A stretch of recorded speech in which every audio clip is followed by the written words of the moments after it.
28 бригада, Kyselivka, Сільрада.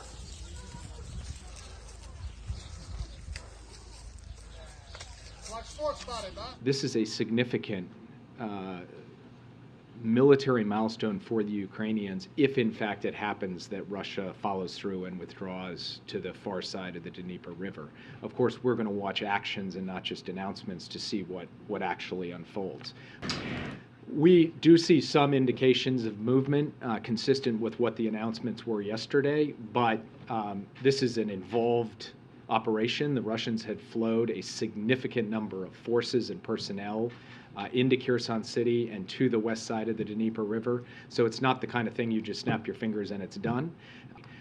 But of course, it's not the end of the war, because Russia continues to occupy parts of Ukrainian territory. We are continuing to support the Ukrainians in their effort to defend their sovereignty and territorial integrity. And as the president said yesterday, we're guided by a very simple principle: nothing about Ukraine without Ukraine. It is ultimately up to Ukraine to make determinations about its diplomatic course. It is our job to put them in the best position on the battlefield so that when and if there is an opportunity for diplomacy, they're in the best position at the bargaining table. The United States is not pressuring Ukraine. We're not insisting on things with Ukraine. What we are doing is consulting as partners and showing our support not just through public statements or moral support, but through the tangible physical support of the kind of military assistance I mentioned before. We have to see the real movement of the units or the platoons in Kherson district. And according to our intelligence data, they didn't started their real movement, for example, from the Kherson. And we see them still in city and around the city and in the western bank of the Dnieper River as well. And we know that they have all kind of their military groups, approximately 45,000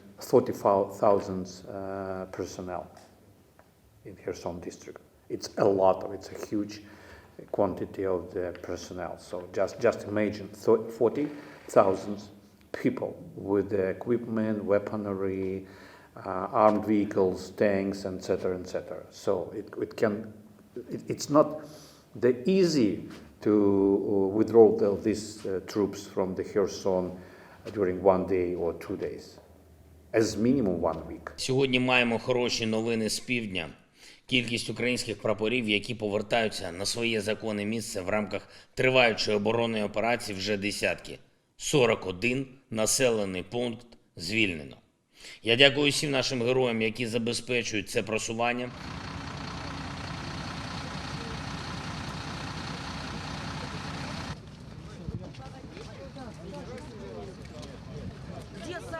There's no significant indications to say that this would be a trap of any operational or strategic significance.